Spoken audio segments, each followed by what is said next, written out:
Muy buenas tardes, terminamos una semana más aquí en la UNAM Responde, este programa de TV UNAM, que además de llevarles toda la información relacionada con la pandemia, pues tenemos el objetivo de brindarles información para así crear una sociedad más consciente y responsable. Sabemos que todo nuestro personal, nuestra comunidad universitaria está trabajando muy activa, sí, para darnos opiniones y comentarios, pero también ha estado muy activa trabajando de la mano del sector salud. Y precisamente esta tarde estaremos conversando sobre los avances en cuanto a las pruebas de diagnóstico por el virus del SARS-CoV-2 con la doctora Mari Carmen Quirasco Baruch, quien pertenece a la Facultad de Química de nuestra universidad.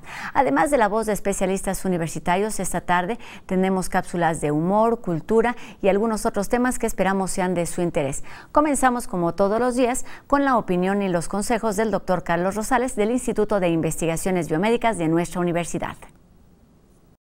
Buenas tardes. Mando un saludo a Rosa y a todo el equipo de la UNAM Responde. Ahora seguimos con más preguntas de nuestro público. Nos preguntan, ¿cómo puedo saber si mis síntomas son de una alergia, de una gripe o de COVID? Ya hemos revisado antes cómo son los síntomas para la enfermedad COVID-19, pero repasemos. Si tenemos una alergia, normalmente no aparece fiebre, no hay tos. Estos son síntomas que aparecen en COVID-19. Si estornudamos mucho, ya el escurrimiento nasal, esto es típico de una alergia, pero muy raro en COVID. Y en el resfriado común puede aparecer o no. Lo que sí es muy frecuente en el COVID-19 y no en una alergia es el dolor de cabeza fuerte y una sensación de cansancio generalizada. En algunos pacientes se desarrolla la dificultad para respirar. Entonces, si usted tiene síntomas como de gripe, no hay que alarmarse. Cuando tenga fiebre alta, tos fuerte, dolor de cabeza constante, entonces sí debemos pensar que tenemos que buscar atención médica pronto. De cualquier forma, la decisión de qué hacer reside en el médico. Si usted tiene síntomas de gripe, quédese en casa. Si se siente más grave, acuda a su médico y él le dará instrucciones de cómo proceder.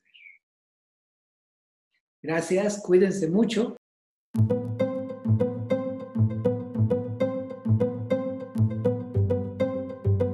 Desde hace algunas semanas, en la Facultad de Química se realiza el análisis de pruebas diagnósticas para detectar la presencia de COVID-19. A más de un mes de brindar este servicio al sector salud, ¿cuál es el balance y cómo ha sido el trabajo de los universitarios? Esto nos lo va a platicar la doctora Mari Carmen Quirasco. Ella es profesora de la Facultad de Química y coordinadora del equipo académico que realiza estos análisis. Doctora, bienvenida a la UNAM Responde. Hola, buenos días y gracias por la invitación. Gracias a usted, doctora. Para recordarle a la población y para quien no esté enterado, ¿puede mencionarnos, por favor, en qué consiste el servicio que brinda la Facultad de Química con respecto al análisis de pruebas para detectar la presencia del virus SARS-CoV-2? Sí, con todo gusto. De hecho, es una colaboración que tenemos con un laboratorio especial que existe en la Facultad de Química, que es la Unidad de Investigación Preclínica. Entonces, esto fue muy afortunado porque ellos tienen el laboratorio con el nivel de bioseguridad requerido para poder hacer este tipo de pruebas. Entonces, ahí es donde se lleva a cabo el análisis. Está ubicado también en Ciudad Universitaria, en la Facultad de Química. Y lo que hacemos nosotros es colaborar con hospitales públicos que nos mandan muestras que ellos toman a sus pacientes y a su personal médico. Y entonces, bueno, nosotros las analizamos. Estas muestras consisten en un hisopado nasofaringio. Esto es que se mete un hisopo hasta la parte más profunda de la nariz. ¿Y por qué allí? Pues porque ahí es donde se aloja, digamos, el virus durante un tiempo. Cuando las personas tienen síntomas y se sienten mal y empiezan ya con problemas de, por ejemplo, altas temperaturas y demás. Entonces, en los diversos hospitales les toman la muestra ese hisopo va dentro de un medio especial que se llama medio de transporte. Entonces, nosotros lo que recibimos ahí en la Facultad de Química son los tubos de transporte con el hisopo adentro, y en lo que consiste el análisis es que de ese medio de transporte ahí hay virus en caso de que la persona estuviera infectada. Entonces, se toma una muestra, se extrae el ARN del virus, deshaciendo la cápsula que lo protege, y posteriormente ese ARN en una reacción ya posterior, son reacciones enzimáticas, se copia la información a ADN complementario, y ese ADN complementario se utiliza como molde, para la reacción de PCR. Esta reacción en lo que consiste es que se copia la información de ambas cadenas del ADN, y cada vez que se sintetiza una copia nueva, se produce fluorescencia. Esta es la técnica de PCR en tiempo real. Entonces, pues ahí en el laboratorio tenemos el equipo para poder hacer la detección de esta fluorescencia cada vez que se copia una cadena nueva. Y a final de cuentas lo que tenemos son unas curvas de amplificación que nos indican si está el virus presente o no. Entonces, esa es brevemente en lo que se basa el diagnóstico molecular, que está aprobado por el sector salud, la Secretaría de Salud. Existen los laboratorios que son el INDRE, que es su laboratorio de referencia. Entonces, este método que acabo de describir es el que está aprobado por el INDRE. Nosotros, como laboratorio que ellos denominan de la academia, hicimos las pruebas para poder demostrar que teníamos la capacidad técnica. Entonces, pues ya se pasaron todas las pruebas, y por eso es que tenemos la autorización oficial para llevar a cabo este diagnóstico. Ok, doctora, nos hablaba un poco de infraestructura. ¿Qué infraestructura tiene el laboratorio que nos platica para poder realizar estos análisis? Y el personal que lo realiza, ¿quiénes son y recibieron alguna capacitación previa o cómo se realiza este análisis? Sí, muy bien. Mira, el laboratorio sí requiere algo que se llama nivel de bioseguridad 2. Esto es un espacio que está aislado de lo demás del laboratorio con ciertas características, que por ejemplo no hay aire acondicionado que pueda meter partículas o sacar partículas de ese laboratorio, sino que está cerrado, digamos, herméticamente prácticamente, y adentro existen 2 campanas de flujo laminar que son de nivel de bioseguridad 2, lo que se denomina BSL2. Entonces, estas campanas son muy especiales porque el flujo de aire que hay adentro de ellas y la protección que hay tiene una ventana que baja y solo permite que el operador meta las manos por abajo. Entonces, eso es una protección para el operador. Ahorita comentaba algo más sobre el equipo de protección, pero adentro de la campana el flujo de aire se filtra varias veces de tal manera que el aire que entra esté estéril y el aire que sale de esa campana también está estéril, para asegurar que nada va a entrar o va a salir de ese espacio. Por eso es de bioseguridad 2. ¿Qué otras cosas en términos de infraestructura? Pues tenemos los equipos de PCR en tiempo real. Estos no se compraron para la ocasión, sino que ya existían en la Facultad de Química. Esto es algo también muy interesante, que existió esa voluntad de parte de las autoridades de la facultad en juntarnos, en querer colaborar en esta tarea con la sociedad. Y entonces, pues nos convocaron a las personas, que es la doctora Isabel Gracia, que es la responsable de la UNIPREC, y a mí, que yo trabajo en el Departamento de Alimentos y Biotecnología de la facultad, y que yo uso el equipo para otra cosa, que tiene que ver también con detección de patógenos, pero de otro estilo. Patógenos en alimentos, ¿no? Pero nosotros tenemos el entrenamiento para la utilización del equipo desde hace muchos años. No sé, quizás desde el 2014 o una cosa así. 2004, perdón. 2004. Y existe, nosotros tenemos un técnico académico en el departamento que es la encargada, ella es la maestra Cindy Estrada. Ella es la encargada de la utilización de todos los equipos que tienen que ver con PCR, punto final, tiempo real, digital. Entonces, pues ya teníamos a las personas formadas, o sea, ya no había cuestión de que, a ver, vamos a entrenarnos, sino que ya teníamos el entrenamiento en esta técnica. Nosotros, como comentario aparte, participamos también con la Zagarpa en una red de laboratorios de detección de organismos genéticamente modificados. Es una red nacional.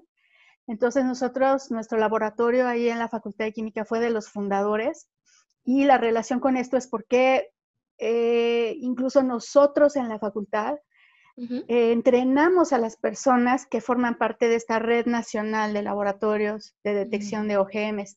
Entonces, digamos que nuestra interacción con esta técnica pues ya tiene muchos años. Nosotros hemos incluso entrenado a personas que trabajan en el sector gubernamental en diferentes secretarías. Entonces, pues participamos en esta red. El CENAM, que es el Centro Nacional de Metrología, nos manda de vez en cuando muestras para probar nuestra capacidad técnica. Entonces, pues siempre pasamos y nos va muy bien en todas estas cosas. Entonces, realmente tenemos muy buen manejo de la técnica.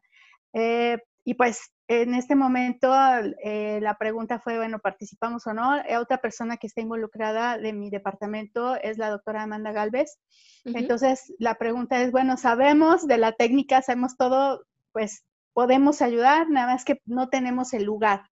No tenemos en el departamento un área BSL2, pero pues entonces ya platicando con Isabel Gracia y con nuestras autoridades dijeron, bueno, júntense y hagamos esto, ¿no? Entonces, pues resultó muy bien. Dentro de las otras personas que participan en esto están Eric Nieto y Mariano García. Ellos son las personas que hacen la extracción de RNA, que es este paso tan delicado, porque ellos sí están en contacto con el virus activo. Entonces, bueno, ellos tienen una formación de doctorado en cuestiones de inmunología y por supuesto que saben trabajar con este tipo de material biológico infeccioso.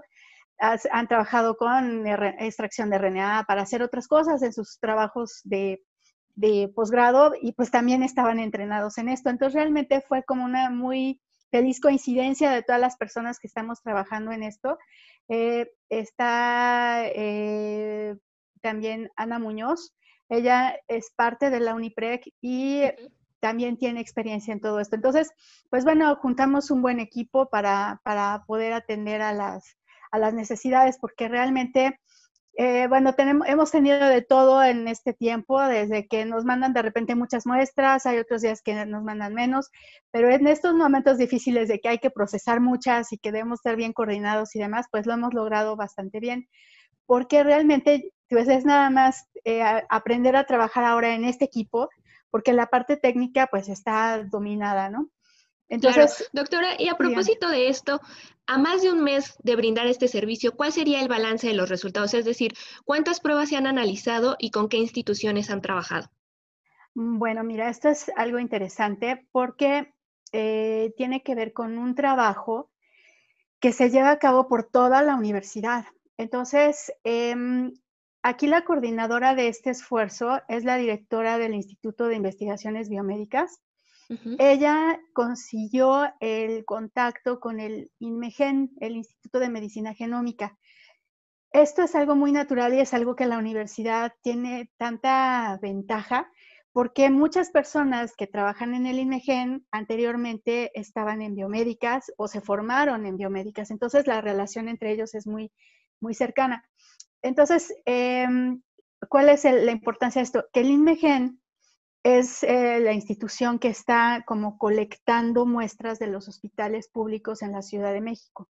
Entonces, digamos, el INMEGEN es este centro colector y de ahí nos mandan en CEU estamos el Instituto de Investigaciones Biomédicas y nosotros en la Facultad de Química. Entonces, pues nos llegan muestras de hospitales que no sabemos porque todo trae claves, no sabemos exactamente. Hay algunas que por las claves medio nos enteramos de dónde vienen, pero realmente pues nos llegan listas con claves, características de estas muestras y nosotros enviamos los resultados al INMEGEN. Y todo esto tiene que ser pues rápido, porque no nos podemos tardar una semana en hacer todo esto. Entonces, en cuanto nos llegan las muestras, nosotros analizamos y enviamos el resultado a lo mucho a las 36 horas, si acaso. Generalmente lo hacemos a las 24. Tratamos que sea lo más rápido posible, porque sabemos que pues depende una persona del resultado que nosotros estemos dando. Entonces, pues bueno, ese fue el esfuerzo con el INMEGEN. Otra cosa interesante con ellos es que ellos tenían un proyecto de investigación donde querían comparar la posibilidad de la detección del virus en saliva a comparación de la detección en el hisopado. ¿Por qué? Pues porque es mucho más fácil colectar una muestra de saliva que el hisopado. Porque pues no se requiere el hisopo, que ahorita están escaseando, no se requiere el medio de transporte, que también, por cierto, también se está haciendo en la Facultad de Química tubos con medio de transporte para los hospitales y clínicas que hacen los análisis. Entonces, pues bueno, representa muchas ventajas poderlo determinar en saliva. Entonces, lo que pasó en esa etapa es que nos mandaban muestras en paralelo, saliva, hisopado, se hacía la detección en ambos tipos de muestras y veíamos si se podía o no se podía y qué diferencias había en las detecciones. Y aquí pues les puedo adelantar, este es un proyecto que es del INMEGEN, pero lo interesante es que sí se puede detectar, pero a mi punto de ver, de acuerdo a lo que fuimos analizando, sí es muy importante que la saliva sea fresca, digamos, que se tome la muestra e inmediatamente se procese, porque si se almacena por 2 días o más, pues suceden cosas que ya no hacen factible esa detección. Entonces, pues bueno, esto fue otro punto interesante porque colaboramos en esta parte de un proyecto de investigación, porque realmente, pues sí estamos contentos y nos sentimos muy, digamos, como que estamos ayudando a la sociedad en esta parte de detección para hospitales y demás. Pero de bueno, hecho, también sí, están haciendo una muy importante labor. Doctora, me gustaría que nos detuviéramos un momento. En un segundo bloque platicaremos y retomaremos nuestra conversación. Mientras tanto, yo los invito a que se queden con nosotros. No se vayan. Hay más información aquí en La UNAM Responde.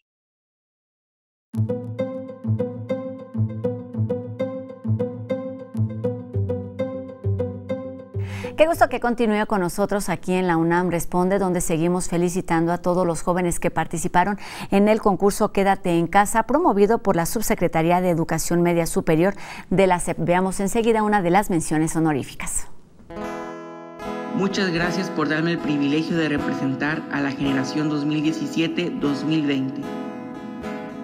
Compañeros, hoy hemos concluido un capítulo de nuestra vida, pero iniciamos uno nuevo, lleno de retos y oportunidades en el área académica y para algunos en el área laboral. Pero todo esto es posible gracias al apoyo y colaboración de nuestros maestros, compañeros, familia, amigos y conocidos. Gracias a la perseverancia y colaboración de todos, desarrollamos una mejor sociedad, un mejor país y, lo más importante, un mejor futuro.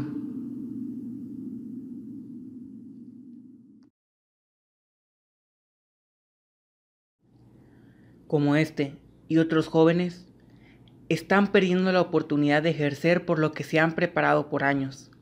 Y no solo eso, hombres y mujeres también están perdiendo sus empleos gracias a esta contingencia de COVID-19. ¿Por cuál sociedad estamos colaborando? Ahora, ¿cómo se desarrollará el país? ¿Qué futuro se está formando? Por favor, quédate en casa y sigue las medidas de prevención. Ya falta poco. Colabora en el presente y asegurarás el futuro de México. Saber de primeros auxilios es indispensable para cuidar nuestro bienestar y también el de nuestras familias. Es importante que estemos atentos a lo que está a nuestro alrededor. De esto va nuestra siguiente cápsula.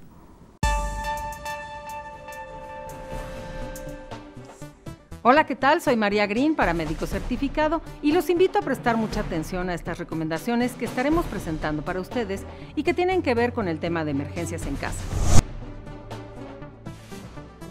ya que está comprobado que la mayoría de los accidentes ocurren en el hogar y es mejor estar preparados para no perder tiempo valioso al momento de ser testigos o protagonistas de una situación de emergencia que pudo ser evitada. Probablemente has sido testigo o protagonista de una situación de emergencia, por lo que veremos cómo actuar en caso de decidir ayudar, lo que lo convierte en primer respondiente, es decir, la primera persona que tiene contacto con una víctima, ya sea por enfermedad o accidente. Frente a una situación de emergencia, es muy importante guardar la calma y tener en cuenta su propia seguridad como primer respondiente. Antes de tomar la decisión de ayudar a una víctima, debe seguir cuidadosamente estos pasos. Es vital que proteja primero su integridad y recordar estos 3 puntos para que usted no se convierta en una víctima más. Recuerde estos 3 puntos: la S de seguridad, la E de escena y la S de situación. Punto 1. Para la S de seguridad, utilice barreras de protección de sustancias corporales entre la víctima y usted, como guantes, lentes y cubrebocas. Esto evitará el posible contagio de alguna enfermedad desconocida tanto para usted como para la víctima. No se deje llevar por lo que ve sin antes analizar el tiempo suficiente si puede ayudar y cómo hacerlo de la mejor manera. Ante una situación de este tipo, las personas que no están capacitadas muchas veces actúan sin dimensionar lo que tienen presente y se dejan llevar por las emociones, lo que genera una visión de túnel y la persona que podría ayudar a la víctima no logra calcular los riesgos presentes o potenciales, convirtiéndose muchas veces también en víctima. Punto 2 para la E de escena. Deténgase el tiempo suficiente para analizar y ponga atención a lo que ve, lo que escucha y lo que huele, ya que la misma escena le va a brindar datos del entorno que rodea a la misma. Una fuga de gas, por ejemplo.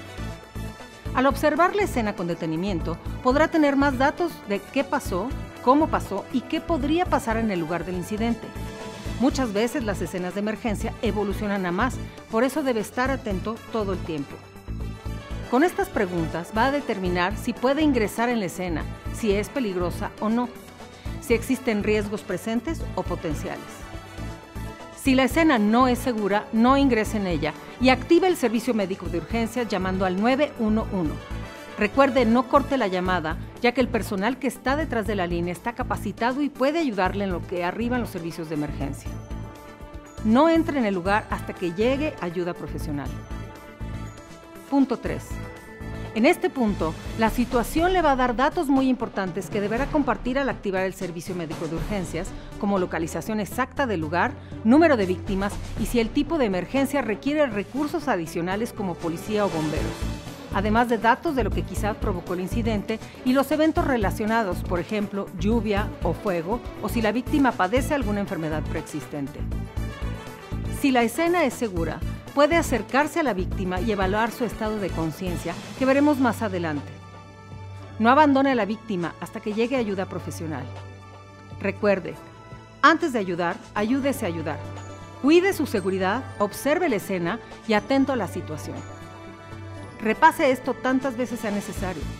Es importante que no se convierta en una segunda víctima.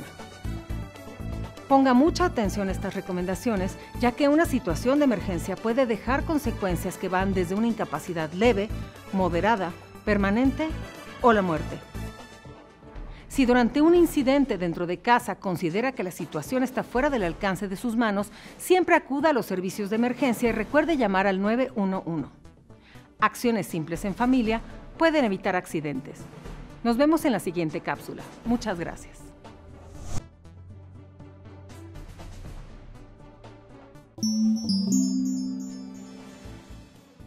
Como todas las tardes, Anel nos cuenta qué sucede con Cultura UNAM en casa. Hola, yo soy Anel Pérez y esto es Cultura UNAM en casa. La Filmoteca de la UNAM tiene su particular visión de diario de la pandemia y es así como nos presenta algunos de los trabajos de esta convocatoria.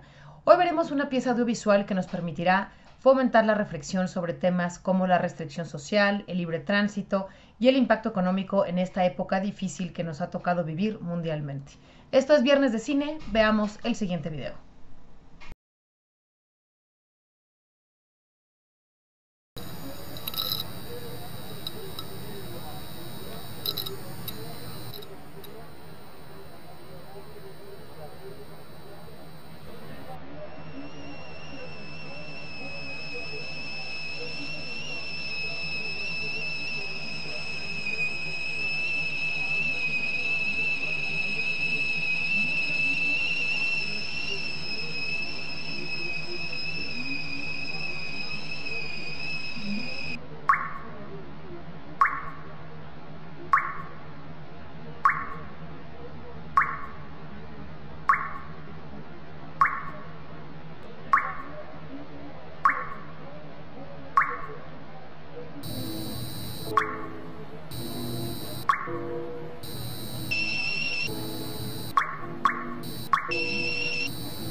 quedarnos en casa, a quedarnos en casa,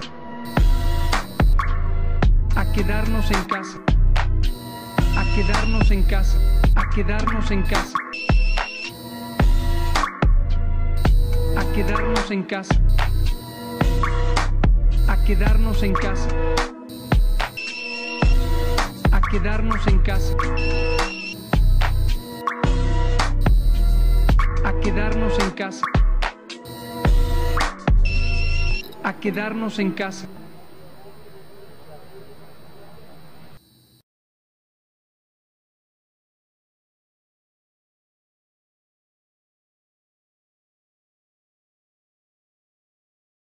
Para iniciar con buen humor nuestro fin de semana, vamos a ver la siguiente cápsula que nos preparó el equipo de No Memes. ¿Ya sabían que No Memes y la UNAM Responde unen fuerzas para darles lo mejor del cibermundo con un toque de humor? Aquí va un ejemplo.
Seguiremos conversando con especialistas universitarios después de la pausa. No se vayan, esto es La UNAM Responde.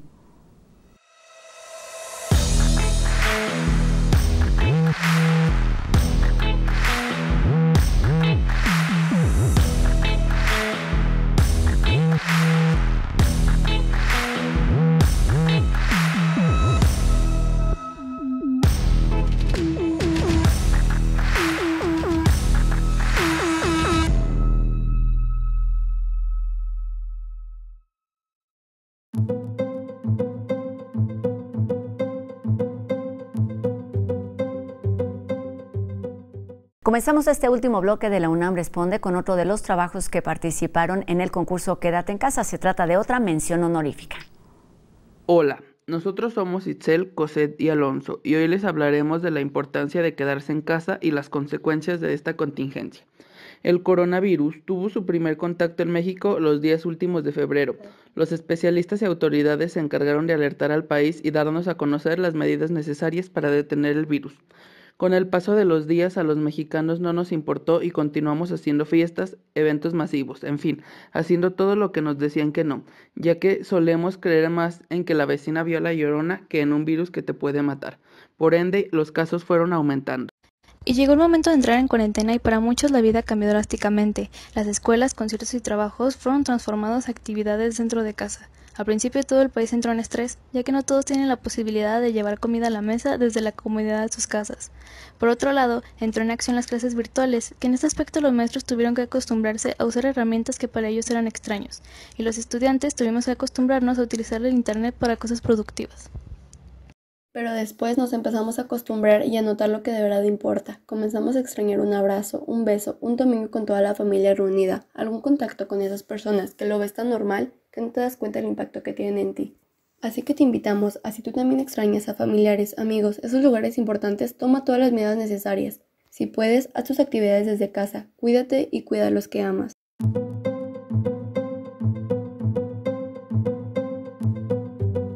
¿Qué tal? Ya estamos de vuelta en la entrevista con la doctora Mari Carmen Quirasco, coordinadora del equipo académico de la Facultad de Química, encargado de realizar los análisis de pruebas diagnósticas para detectar COVID-19. Doctora, nos estaba platicando de cuántas pruebas se han realizado. ¿Cómo va este balance en los análisis que se han realizado a partir de más de un mes de que se brinda este servicio al sector salud? Sí, mira, llevamos analizados como 700 muestras entre lo que son hisopados y saliva. Entonces, pues ahorita empezamos ya a trabajar hace unos días con el Hospital de la Mujer, también a través de esta conexión con el INMEGEN. Entonces, pues ya ahí vamos avanzando. Aquí otro punto interesante que me gustaría comentar es que también nos ha tocado, bueno, sobre todo nos ha tocado analizar muestras de personal médico.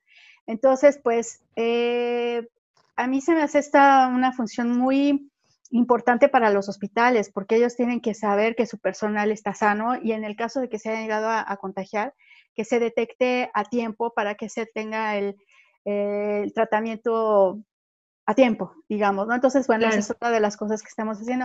Ahora con las personas del Hospital de la Mujer, con la doctora, ha sido una experiencia también diferente porque platicando con ella, nos va a empezar a mandar muestras de bebés recién nacidos. En este Ok. hospital, pues las señoras dan a luz, también hay otros tratamientos médicos para mujeres, por supuesto. Entonces, pues esto también es importante, ¿no? Saber que estos bebés que nacen, no porque se contagien durante de adentro de su mamá o algo, sino que ya que salen del vientre materno, bueno, ya están en contacto con el ambiente, con personas, pues enfermeras y demás, y pues existiría un riesgo de contagio. Entonces, Claro. pues poderlos analizar, ¿no? Entonces, eso está muy bonito también este trabajo. Y pues ahí vamos trabajando con estas muestras de los hospitales. Y pues Doctora, nosotros, ¿cómo? perdón que te diga algo, Sí, sí, porque sí. esto sí me gustaría que se supiera, vamos a seguir trabajando incluso en el periodo vacacional, porque Ok. sabemos que esta enfermedad no tiene vacaciones. Entonces, pues nosotros vamos a seguir haciendo los análisis para el sector público. Perfecto, y es bueno saberlo. Doctora, ¿cómo se entregan las pruebas? Ya nos hablaba de más o menos cuánto tiempo les toman, pero ¿qué medidas de seguridad se aplican para su entrega? Sí, este es un punto muy importante porque seguimos todos los reglamentos que establece el INDRE. Ahí ellos especifican claramente cómo se deben de transportar las muestras. Esto es que el hisopo donde se tomó la muestra va dentro del tubo que tiene el medio de transporte y eso va perfectamente cerrado. Ese tubo tiene que ir adentro de otro recipiente y ese otro recipiente junto con otros, o si vienen en gradillas, van adentro de una bolsa, por ejemplo, de selle hermético, y van Ok. adentro de una hielera, porque se debe de mantener la cadena de frío. Debemos de mantener todas las muestras a una temperatura menor o igual a 5 grados. Entonces, se meten en una hielera, adentro hay material para mantener el ambiente frío, y esa hielera puede ser que nos la manden así tal cual o adentro de una caja. Entonces, realmente, en el caso de que hubiera algún derrame o algo, no hay manera que el virus salga de estos embalajes. Se llama triple embalaje por estas barreras que van existiendo para contener la muestra. Entonces, aquí las muestras que nos llegan de los hospitales se reciben en la facultad, se desinfecta la hielera, la caja, que sería el último embalaje, y se lleva al laboratorio BSL2. Una vez adentro del laboratorio es cuando se abre la caja, se abre la hielera, se abre el paquete, la bolsa, el frasco y se sacan los tubos. Entonces, en caso de que por alguna razón se hubiera fracturado alguno, hubiera ocurrido algún derrame, todo queda contenido en ese envase secundario y nosotros en el laboratorio tenemos las medidas de desinfección con agentes químicos, sobre todo, para evitar que haya dispersión de este virus activo, ¿no? Entonces, no hay manera de que ese virus se salga de la caja, de la hielera y de este segundo frasco o bolsa donde viene. Entonces, también nosotros cumplimos con todos los requerimientos que nos pide el INDRE para el manejo de residuos. Los residuos no se tiran a la basura municipal. Existe una compañía que trabaja con la UNAM, que se encarga del manejo de los residuos biológico-infecciosos. Entonces, pues se entregan a esta compañía y ellos lo incineran, hace ya no sé dónde es, pero es un servicio contratado para el manejo responsable de todos estos desechos que se van generando durante el proceso. Además de que los desechos los desinfectamos en el laboratorio antes de meterlos a la bolsa que se va a entregar a la compañía que se encarga del manejo de residuos. Entonces, realmente sí estamos seguros que no hay ningún problema de contaminación en las instalaciones. Y esto, pues, es muy, muy importante porque es una responsabilidad para todos los laboratorios que manejamos este tipo de muestras, pues, no contaminar a nuestro ambiente, ¿no? Entonces, Claro. pues en ese aspecto estamos tranquilos porque cumplimos con todo lo que nos pide el INDRE. Y a partir de esto, doctora, me gustaría saber a qué retos se han enfrentado en esta etapa. Es decir, desde el abastecimiento de materiales, como nos lo contaba, hasta la cantidad de pruebas que realizan. Pues esa es muy buena pregunta, porque uno siempre tiene en la mente como que el escenario ideal, ¿no? Que todo está funcionando bien, que tienes insumos y tienes todo. Pero realmente sí nos damos cuenta que por supuesto que es una condición de emergencia en la que estamos. Entonces, ha habido una escasez de todos los reactivos bioquímicos que se requieren para todo esto, desde el estuche para la extracción del RNA, los reactivos para llevar a cabo la reacción de transcripción reversa y PCR. Entonces, eso nos ha limitado, eso es lo que más nos ha limitado porque pues hemos estado buscando con diferentes proveedores, ya nos recorrimos todos los de México. Ha habido problemas también para la introducción de material del extranjero hacia México en las aduanas. Entonces, esto es algo que también, pues, era algo inesperado, porque uno pensaría que, pues, si México está en emergencia y necesitamos hacer pruebas, pues, entonces, la entrada de esos insumos por las aduanas debería de no tener ningún problema, pero no ha sido el caso. Entonces, sí a nuestros proveedores les han detenido estos lotes en las aduanas, entonces eso ha sido muy complicado. También en estos días que se nos juntaban las muestras, pues era así como de que corría, o sea, hacer la extracción, las personas que hacen la extracción, de una vez lo comento, pues no solo utilizan la campana de bioseguridad 2, sino que además ellos tienen el equipo de protección personal, que implica pues un traje que se llama Tyvek, que es un traje completo hasta aquí, es de manga larga y demás. Encima se ponen una bata desechable, se ponen una cofia, lentes de protección, cubrebocas, y si no usan lentes, usan la mascarilla. Entonces ellos pues se visten para hacer todos estos procesos. Entonces hubo 2, 3 días que estaban vestidos así 6 horas, ¿no? Haciendo las extracciones. Entonces a ellos les toca un trabajo bastante pesado. También vale la pena mencionar que en lo que respecta a la extracción de RNA y al cargado de placa, como es, en la extracción de RNA es de mucho cuidado porque el virus ahí está activo, ¿no? Y en lo que es cargado de placa es de mucha concentración, porque hay que llenar una placa con 96 pocitos y cada pocito lleva cosas diferentes. Entonces, ahí siempre se hacen los trabajos en equipo, 2 personas para cada una de las labores, porque así se ayudan. Entonces, si algo llegara a suceder en el momento que se está extrayendo el RNA, pues está la otra persona para ayudar. Y en el caso del cargado de placa, pues para ir llevando la cuenta, ¿no? De que, a ver, vas en el renglón, no sé, en el E8, ¿no? El apusito E8, porque pues sí es complicado y de mucha concentración hacer esa parte, ¿no?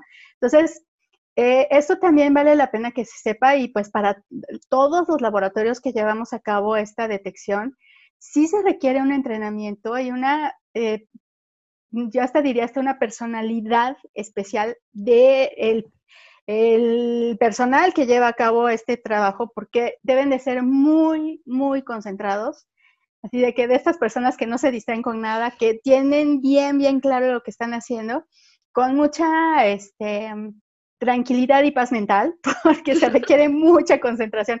Entonces, seguro, esto realmente lo hacemos varios. Eso a mí la verdad me da mucho gusto, porque pues me ha tocado acompañar este proceso, a digamos, método bioquímico desde hace muchos años.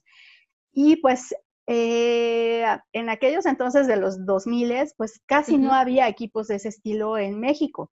Entonces ahora que veo que hay tantos laboratorios, tanto a nivel privado como a nivel público, que lo llevan a cabo, pues me da mucha alegría. Digo, bueno, qué bueno que estos métodos, que son los métodos moleculares de punta, se están llevando a cabo en el país, en todos los estados. Hay varios laboratorios que están capacitados para hacerlo, y esto va a ser, a final de cuentas, como buscando el lado positivo de todas las desastres que nos ocurren, va a repercutir en que va a haber muchas más personas capacitadas en una técnica molecular compleja para el futuro y para otras cosas, no solo detectar el virus de una pandemia, ¿no? Sino estos métodos que ahora ya se están incluyendo en las normas oficiales mexicanas, los métodos moleculares, métodos de PCR. Entonces ya los laboratorios van a tener la capacidad de hacerlo, y eso pues es un resultado positivo de todo esto que estamos viviendo.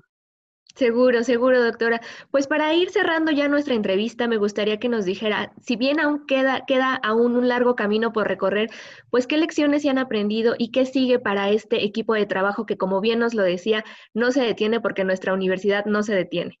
Pues ahorita nosotros seguimos colaborando con estos hospitales públicos, pero también estamos empezando a hacer convenios con empresas, porque pues ya todos saben que lo que está pidiendo el Seguro Social y toda esta situación pues de seguridad de los trabajadores es que el ambiente de sus trabajos esté sano, o sea, que no vaya a haber focos de infección en cualquier industria, ¿no? De alimentos, farmacia, los mineros, los constructores, con todos, ¿no? Entonces, se está solicitando que se haga un muestreo de un 5% del personal y se les analice semanalmente. Entonces, la Facultad de Química pues realmente tiene la ventaja de que nuestros egresados trabajan en estas industrias, en muchas de ellas, ¿no? Entonces, ahorita se está empezando a ver la negociación con varias industrias que quieren que se les hagan los análisis a su personal. Entonces, pues, con esto seguimos, porque todo esto es cambiante, ¿no?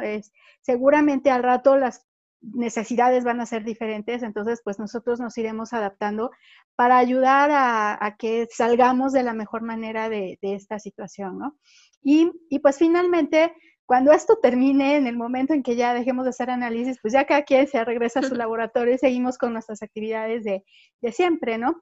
Pero pues sabiendo que en el caso de que otra vez hubiera algo, pues ya nos juntamos automáticamente, ¿no? Seguro. Siempre. Doctora, le agradezco muchísimo por estos minutos, por esta entrevista. Muchísimas gracias por estar aquí con nosotros en la UNAM Responde, y muchísimas felicidades por esta labor que realizan. Muchas gracias en nombre de toda la población. Gracias a ustedes por el tiempo y al auditorio por su atención. Muchas gracias. Gracias de nuevo, doctora Mari Carmen Quirasco. Pues yo los invito a que se queden con nosotros, no se vayan, aún hay más información aquí en la UNAM Responde. En un esfuerzo conjunto, la UNAM y el gobierno capitalino instalarán un laboratorio para que expertos puedan trabajar en el desarrollo de una vacuna contra el virus SARS-CoV-2. Se requiere contar con un espacio que cumpla con características especiales para tener el nivel 3 de seguridad y el manejo de este patógeno tenga el máximo control para evitar una exposición de riesgo o propagación. Será en la Facultad de Medicina Veterinaria y Zootecnia donde se alojará el laboratorio.